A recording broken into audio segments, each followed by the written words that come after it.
राजधानी दिल्ली में प्रदूषण का लेवल लगातार बढ़ता जा रहा है और जिसके बाद centre for air quality management ने दिल्ली में ग्रैप 2 के नियमों को लागू कर दिया है। प्रदूषण को कम करने के लिए सरकार ने क्या कदम उठाए, इन तमाम मुद्दों पर दिल्ली सरकार के पर्यावरण मंत्री गोपाल राय से हमारे सहयोगी नवीन निशांत ने बातचीत की है। सुनिए आप भी। राजधानी दिल्ली में ठंड की आमद हो चुकी है और ठंड बढ़ने के साथ ही प्रदूषण का ग्राफ लगातार बढ़ रहा है। प्रदूषण का एयर क्वालिटी इंडेक्स 300 के आंकड़े को पार कर चुका है, जिसके बाद ग्रैप 2 के जो नियम हैं वो राजधानी दिल्ली में आज सुबह से लागू हो चुके हैं। और इस मुद्दे पर ज्यादा बातचीत करने के लिए हमारे साथ दिल्ली सरकार के पर्यावरण मंत्री गोपाल राय मौजूद हैं। सर, ठंड की अभी उतने अच्छे तरीके से शुरुआत नहीं हुई, लेकिन प्रदूषण लगातार बढ़ रहा है। ग्रैप 2 के जो नियम हैं वो आज से राजधानी दिल्ली में लागू हो गए। देखिए, ग्रैप के 4 चरण CAQM ने निर्धारित किया है। उसमें जब AQI 200 से 300 के बीच होता है तो ग्रैप 1 लागू होता है। 300 से पार होने के बाद 300 से 400 तक जो होता है तो ये ग्रैप 2 के नियम जो है वो लागू किए जाते हैं। ग्रैप 2 का जो नियम है उसमें मुख्य तौर पर जो ग्रैप 1 का नियम है उसमें से 5 नई पहलकदमियां अगर मुख्य रूप से देखें तो ग्रैप 2 में अब लागू होंगी। ऑड इवन या फिर जो कृत्रिम बारिश है उसे लेकर भी मीटिंग में चर्चा की जाएगी। देखिए, अभी आज की बैठक तो ग्रैप 2 के नियम को लागू करने के लिए है। आगे सभी परिस्थितियों पे सरकार मॉनिटर कर रही है और जैसे जैसे जो परिस्थिति बनेगी सरकार निर्णय लेगी। सर, आनंद विहार एक बड़ा चिंता का विषय है। वहाँ का जो एयर क्वालिटी इंडेक्स है वो लगभग 400 के करीब है, 380 382 के करीब है। आनंद विहार में ही स्पेसिफिक पोल्यूशन क्यों बढ़ रहा है उस एरिया में खासकर? देखिए, चारों तरफ पोल्यूशन का जो कारण है उसमें 2 फैक्टर है। एक तो दिल्ली के अंदर के सोर्सेज का है, डस्ट का, व्हीकल का, बायोमास बर्निंग का।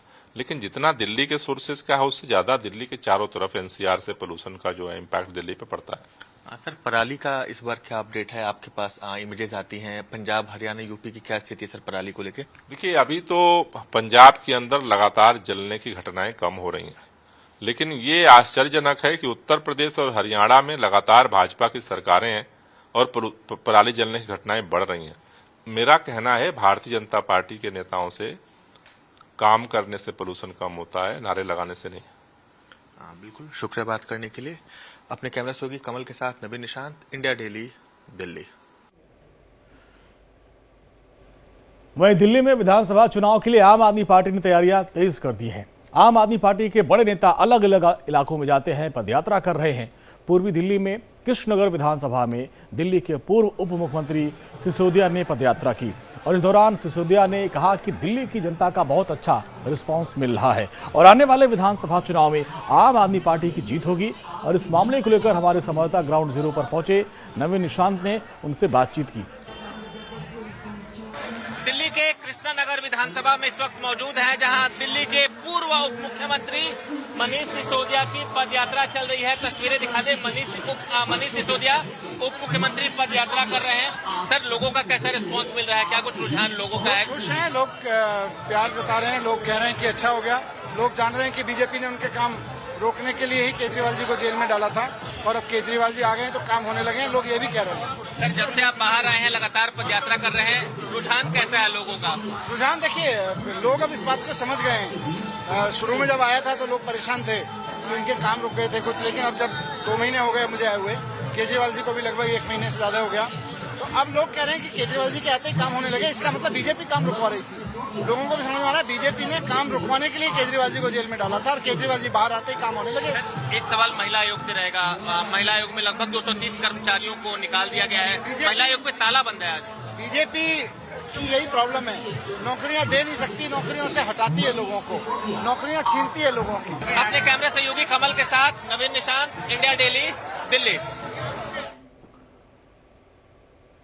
आंध्र प्रदेश के मुख्यमंत्री चंद्रबाबू नायडू ने ज्यादा बच्चा पैदा करने वाले बयान को लेकर अब एक नई बहस को छेड़ दिया है। इस पर घमासान भी हो रहा है, जिसको लेकर भोपाल की जनता ने गुस्सा जाहिर किया और कहा कि सीएम नायडू ने महिलाओं का अपमान किया है। मुक्ता पाठक की रिपोर्ट आपको दिखाते हैं। एक समय था जब जनसंख्या कम करने की बात होती थी कि बच्चे 1 या 2 हो तो बहुत अच्छा है, लेकिन एक नई बहस अब छिड़ गई है। साउथ के मुख्यमंत्री, पहले आंध्र प्रदेश के मुख्यमंत्री चंद्रबाबू नायडू ने कहा कि बच्चे ज्यादा होने चाहिए। एक सभा में उन्होंने कहा कि ज्यादा बच्चे पैदा करें उसके बाद तमिलनाडु के मुख्यमंत्री स्टालिन ने भी उनका समर्थन करते हुए कहा है कि 16-16 बच्चे पैदा करिए। हालांकि पॉलिटिशियंस का ये राय है, इन लोग की राय ये है कि जो लोकसभा पार्लियामेंट में साउथ को उतना रिप्रेजेंटेशन नहीं मिल पाता क्योंकि वहां की जनसंख्या निरंतर घटती जा रही है। ठीक है, वो अपने मकसद से उन लोग कह रहे हैं कि बच्चे ज्यादा पैदा करिए, लेकिन एक आम आदमी क्या सोच रहा है?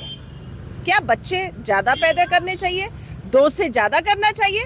चलिए, भोपाल में कुछ लोग हैं मेरे साथ, हम इनसे जानते हैं, इनकी राय जानते हैं कि ये क्या सोचते हैं। आप क्या सोचते हैं? क्या जिस तरह से मुख्यमंत्री आंध्र प्रदेश के, तमिलनाडु के मुख्यमंत्री कह रहे हैं ज्यादा से ज्यादा बच्चा पैदा करिए, आप क्या कहेंगे? देखिए, अभी मैडम प्रतिबंध होने वाला है और लोकसभा का प्रतिबंध जब पुनः होगा तो जनसंख्या के आधार पर प्रतिबंध होगा। जनसंख्या वहाँ पर जिस प्रकार से कम हुई है और जनसंख्या यहाँ ज़्यादा है, तो वहाँ पर जो सीटें जो हैं तमिलनाडु में और आंध्र प्रदेश में, वहाँ सीटें कम होंगी। इस हिसाब से उन्होंने अपना बयान दिया है। भारतीय जनता पार्टी अब धर्म के हिसाब से बयान देती है। सारे नेता जो हैं अपने अपने हिसाब से बयान दे रहे हैं कि बच्चे कम करो, पैदा करो या ज़्यादा करो। लेकिन आज की डेट में जहाँ जनसंख्या कम होना चाहिए, जिस प्रकार से महंगाई बढ़ी है, बेरोजगारी बढ़ी है, खाने पीने चीज़ों की कमी लोगों को आ रही है, तो उससे बच्चे कम होंगे तो देश की आबादी जब कम होगी तभी हम प्रगति कर सकते हैं, आगे बढ़ सकते हैं। आप क्या कहेंगी? बच्चे ज्यादा पैदा करने की बात कर रहे हैं राजनेताएं। वे अपना फायदा देख रहे हैं, क्योंकि बिल्कुल अगर 10 बच्चे होंगे ना तो वो टिकट देंगे तो वो जीत जाएंगे। लेकिन गरीब तो वैसे ही मर रहा है, क्योंकि बिल्कुल खाने को नहीं, पीने को नहीं, रोजगार नहीं, गैस की टंकी इतना, बिजली का बिल इतना, बीजेपी आई का जो तैसी है गई बस। अब बच्चे कम होना चाहिए क्योंकि आजकल पालन पोषण कर नहीं पा रहा है, काम मिल नहीं रहा है समय पे, बेरोजगार है सब लोग, और बच्चे कम ही होना चाहिए। जो पहले जो था कि बच्चे 1 या 2 वो सही था, वो सही था, 2 बच्चे सही थे, पर लेकिन अभी 2 को भी नहीं पाल पा रहा, इंसान एक की पूर्ति नहीं कर पा रहा। मंदिर पर बैठा है, कोई भीखा ना दे, 10 बच्चे कहाँ से पैदा करे? ये बीजेपी तो दुनिया को नाटक करे। 30,000 तुम्हारा बिजली का बिल आएगा, बताओ कहाँ से गरीब भरेगा? बच्चे 10-12 पैदा कर लिए, मेरे बच्चन को खिलाएगा कि बिजली का बिल भरेंगे कि गैस की टंकी लेंगे? गरीब तो मर जाएगा। महंगाई इतनी है तो कहाँ से दो ही तो बच्चे सही है। अब 16-16 बच्चे करेंगे, उनकी पढ़ाई लिखाई सब ये कहाँ से आने वाला है? एक तो है ना, कहते हैं जनता पार्टी का शासन है, महंगाई इतनी कर दी है, सिलेंडर से लेकर सब महंगाई है। बिजली का बिल हमको देखो 5-5 हज़ार रुपये हमारा बिल आ रहा है, और ऊपर से महंगाई। तुम्हारा सब्जी देख लो, आज टमाटर ही देख लो 80-150 रुपये किलो है। अब लेंगे क्या और खाएंगे क्या, बताओ? तो यहाँ पे जो एक बात जो समझ मुझे आ रही है, सबका ये कहना है कि महंगाई इतनी ज्यादा है कि 1 से 2 बच्चे भी पालना इनको मुश्किल हो रहे हैं। तो अगर जब ज्यादा बच्चे पैदा होंगे तो कैसे होगा काम? एक महिला का तो ये कहना है कि भीख भी लोग नहीं देंगे इतने सारे बच्चों को। चलिए, कुछ और लोग हमारे साथ हैं, जानते हैं, क्या कहेंगे आप? अरे महंगाई इतनी है मैडम कि तेल ही देख लो, मीठा तेल 2300 पहुँच चुका है। भाई आदमी कहाँ तक खिलाएगा? भाई 10 बच्चे पैदा करेगा तो खिलाएगा क्या और पढ़ाएगा क्या? भूखा नहीं मरना है वो तो। आप क्या कहेंगे जी? महंगाई भी इतनी ज़्यादा है और दूसरा 2 बच्चे से ज़्यादा पैदा करके उनको पालेंगे कैसे? बेरोजगारी का आलम बहुत तेज है। दूसरा महिलाओं के स्वास्थ्य पे भी हानिकारक है ना ये चीज़ें, इसलिए ऐसा नहीं होना चाहिए। लेकिन क्या एक महिला आज के समय में 10 बच्चे अगर पैदा करने की बात है तो उसके तो स्वास्थ्य पर भी आएगा ना? इतनी क्षमता ही नहीं है आजकल की लेडीज में कि जो इतने वो पूर्ति बच्चे पैदा कर सके और मेहनत कर सके। इतनी बच्चों की नहीं कर सकेगी क्योंकि उसको काम ही इतना है कि वो अपने आप को ही पे निर्भर है कि वो कुछ कर ही नहीं पा रही बच्चों से आके निकल कर। अब इतने बच्चे तो नहीं होना चाहिए, 2 ही बच्चे ठीक है, और ज़्यादा बच्चे अगर पैदा करते हैं तो भविष्य खराब हो जाएगी, भविष्य खराब हो जाएगा। अरे 2 बच्चा पारेगा तो मुश्किल है, रोटी रोजगार कुछ है नहीं है, बच्चन को पारेगा कि इंसान खाएगा। बस बीजेपी ने तो दारू की छुट्टी कर दी और वो फायदा अपनों देख रहे हैं कि रोडन पे पड़े हैं, दारू के काजे पैसा है, दारू बंद करवाओ। और कांग्रेस थी जब 500 रुपया बिल आता था, फ्री बत्ती थी, कांग्रेस के राज में झुक गई है। ये बीजेपी आई का सबको बढ़िया बंट कर दो यहाँ। तो यहाँ पे जो मुझे समझ आ रहा है कि देखिए बमुश्किल 1 से 2 बच्चे पाल पा रहे सब। जो यहाँ पे एक सुर में एक बात सामने आ रही है, महंगाई, उसके बाद आ रही है महिला का स्वास्थ्य, कि ज्यादा बच्चे अगर महिला कैसे पैदा करेगी। अब उस तरह से महिलाएं रह भी नहीं गई हैं, उनका ये मानना है कि दिक्कतें आएंगी और उनका ये सब समझ रही हैं कि राजनेता केवल अपने फायदे के लिए इस तरह के बयान दे रहे हैं, वो जनता के बारे में नहीं सोच रहे हैं। इंडिया डेली के लिए भोपाल से कैमरामैन अखिलेश के साथ मुक्ता पाठक। अब बात झारखंड की सियासत की। झारखंड में सीट बंटवारे को लेकर सियासत जारी है और इन सब के बीच सूत्रों का कहना है कि झारखंड में सीट शेयरिंग को लेकर अब लालू यादव की एंट्री हो चुकी है। क्या है पूरा मामला, देखिए हमारे सहयोगी रजनीश सिन्हा की रिपोर्ट।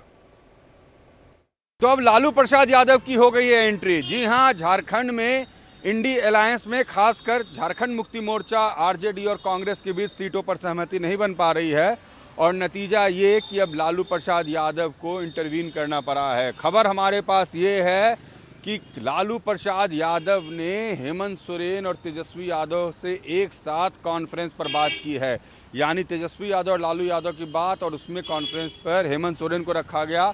लालू प्रसाद यादव अब निगोशिएट करने उतरे हैं। तेजस्वी यादव पिछले 4 दिन से वहां पर कैंप कर रहे हैं। 5 मुलाकात हेमंत सोरेन से हो चुकी है, बात नहीं बनी है और अब नतीजा ये निकला है कि लालू प्रसाद यादव कह रहे हैं कि कम से कम 9 सीट आरजेडी को दी जाए।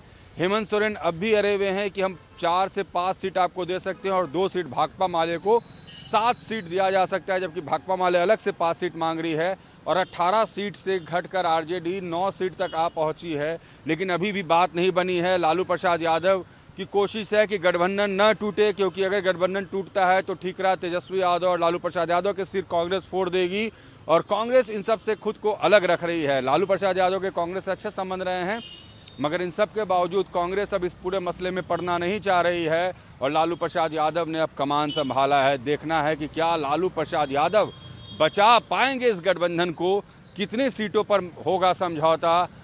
उम्मीद है कि आज देर रात तक ये समझौता हो जाए। अगर ये समझौता होना है तो कांग्रेस पड़ नहीं रही बीच में और जेएमएम और आरजेडी की कोशिश लगातार इस सब सीट समझौते के को किसी न किसी परिणति पर पहुंचाने की है, मगर न झारखंड मुक्ति मोर्चा यानी न हेमंत सोरेन ज़्यादा देने को तैयार हैं, न तेजस्वी यादव कम लेने को तैयार हैं। अब देखें लालू प्रसाद की एंट्री क्या रंग लाती है। ब्रजेश निरंजन के साथ रजनीश सिन्हा, इंडिया डेली। वहीं तेजस्वी यादव की सदस्यता को खत्म करने की मांग को लेकर जेडीयू नेता निर्वाचन आयोग पहुंचे और हमारे संवाददाता रजनीश सिन्हा ने इस मामले को लेकर एक रिपोर्ट बनाई, दिखाते हैं आपको। जेडीयू की पूरी टीम आज प्रवक्ताओं की पहुंची है चुनाव आयोग। नीरज कुमार मुख्य प्रवक्ता और एमएलसी अगुवाई कर रहे हैं और नीरज जी ने सोमवार को आरोप लगाया था इनकम घोटाला का नेता प्रतिपक्ष तेजस्वी यादव के खिलाफ। तो आज चुनाव आयोग आने की जरूरत क्यों महसूस हुई नीरज जी? चुनाव आयोग एक संवैधानिक संस्था है और माननीय सर्वोच्च न्यायालय का न्यायिक आदेश है कि चुनावी हलफनामे में अगर गड़बड़ी हुई है तो अनुचित प्रभाव के बराबर माना जाएगा, भ्रष्ट आचरण के परिणाम के बराबर माना जाएगा। तो जब भ्रष्ट आचरण का परिणाम तेजस्वी यादव के चुनावी हलफनामे में साबित होता है तो तेजस्वी यादव की सदस्यता समाप्त की जाए, हम यही अनुरोध करने आए हैं। किस तरीके से अब जेडीयू ने तेजस्वी यादव को कैसे घेरना शुरू किया है। चुनाव आयोग पहुंच गए नीरज कुमार अपने तमाम प्रवक्ताओं को लेकर और कह रहे हैं कि उन्होंने हलफनामा गलत भरा है, इनके खिलाफ कार्रवाई हो, इनकी सदस्यता खत्म हो, राघोपुर जो इनका विधानसभा क्षेत्र है वहाँ फिर से उपचुनाव कराया जाए। तेजस्वी यादव ने गलत किया है और ऐसे आचरण पहले भी जिन लोगों ने दिखाया उनके खिलाफ कार्रवाई हुई है, तो फिर तेजस्वी यादव के खिलाफ कार्रवाई क्यों नहीं, ये नीरज कुमार का कहना है, जेडीयू की मांग है। निरंजन के साथ रजनीश सिन्हा, इंडिया डेली, पटना। दिल्ली के उपराज्यपाल वीके सक्सेना ने एक बड़ा आदेश दिया। उन्होंने दिल्ली महिला आयोग की सभी संविदा कर्मचारियों को तत्काल प्रभाव से हटा दिया। इसको लेकर नवीन निशांत ने एक रिपोर्ट बनाई, देखते हैं। दिल्ली महिला आयोग के दफ्तर के बाहर इस वक्त मैं मौजूद हूं और आम दिनों में दिल्ली महिला आयोग के दफ्तर के बाहर महिलाओं की लंबी कतार देखने को मिलती थी, चहल पहल देखने को मिलती थी और जिन महिलाओं को कोई जिंदगी में समस्या आती थी वो उसके समाधान को लेकर दिल्ली महिला आयोग पहुंचती थी। लेकिन अभी के समय दिल्ली महिला आयोग के बाहर मेन गेट पर ताला लगा हुआ है, क्योंकि बीते दिन दिल्ली महिला आयोग के जो तमाम कॉन्ट्रेक्चुअल कर्मचारी हैं, जो संविदा पे जो कर्मचारी यहाँ काम कर रहे थे, उन्हें उनकी नौकरी से निकाल दिया गया है। दिल्ली महिला आयोग के जो असिस्टेंट सेक्रेटरी हैं गौतम मजुमदार, उन्होंने एक आदेश जारी किया था और ये कहा था कि दिल्ली के एलजी के आदेश पर दिल्ली महिला आयोग में जो कर्मचारी कॉन्ट्रैक्ट बेसिस पे काम कर रहे हैं, चाहे वो कितने भी पुराने हों, उन्हें उनके पद से तुरंत हटाया जा रहा है। तो उसके बाद महिला आयोग में ताला लग चुका है और महिला आयोग का जो काम है वो पूरी तरह से ठप है। आम आदमी पार्टी इस मुद्दे को लेकर लगातार सवाल उठा रही है दिल्ली के एलजी पर, और ये कह रही है कि दिल्ली के एलजी जब लोगों को नौकरी दे नहीं सकते तो फिर उन्हें नौकरी से क्यों हटाया जा रहा है। आम आदमी पार्टी भाजपा पे भी आरोप लगा रही है और भाजपा को भी कहीं ना कहीं इस पूरी घटना के पीछे जिम्मेदार बता रही है आम आदमी पार्टी। लेकिन बड़ी बात यह है कि जो महिलाएं यहाँ पे आती थी, जिनकी समस्याओं का समाधान होता था, उन्हें अभी के समय कहीं ना कहीं निराशा हाथ लग रही है, क्योंकि जब वो अपनी समस्या के समाधान के लिए महिला आयोग के दफ्तर पहुंच रही हैं तो उन्हें यहाँ ताला लगा हुआ नजर नहीं आ रहा है। आप देख सकते हैं कि एक बड़ा ताला यहाँ पर दिल्ली महिला आयोग का ये दफ्तर है, आईटीओ के पास दिल्ली महिला आयोग का दफ्तर स्थित है, लेकिन यहाँ पर काम कर रहे सभी कर्मचारियों को निकाल दिया गया है। असिस्टेंट सेक्रेटरी जो दिल्ली महिला आयोग के हैं, उन्होंने कल एक ऑर्डर निकाला था, उसके बाद से ही तमाम कर्मचारियों को यहाँ से निकाल दिया गया है। बताया ये भी जा रहा है कि जो महिला आयोग के तमाम कर्मचारी हैं, उनके कई महीने से जो वेतन है वो भी बकाया है। इस मामले पे दिल्ली के जो पूर्व मुख्यमंत्री हैं अरविंद केजरीवाल, उनका भी थोड़ी देर पहले एक ट्वीट आया था और उन्होंने इस बात की जानकारी दी थी कि सभी जो महिलाएं जो महिला आयोग में काम करती थी, उनके नौकरी दिलाने का काम आम आदमी पार्टी करेगी। तो निश्चित तौर पर एक नया सियासी जो दंगल है वो दिल्ली में देखने को मिलेगा। दिल्ली महिला आयोग के जो कर्मचारी निकाले गए हैं उसे लेकर। अपने कैमरा सहयोगी कमल के साथ नवीन निशांत, इंडिया डेली, दिल्ली।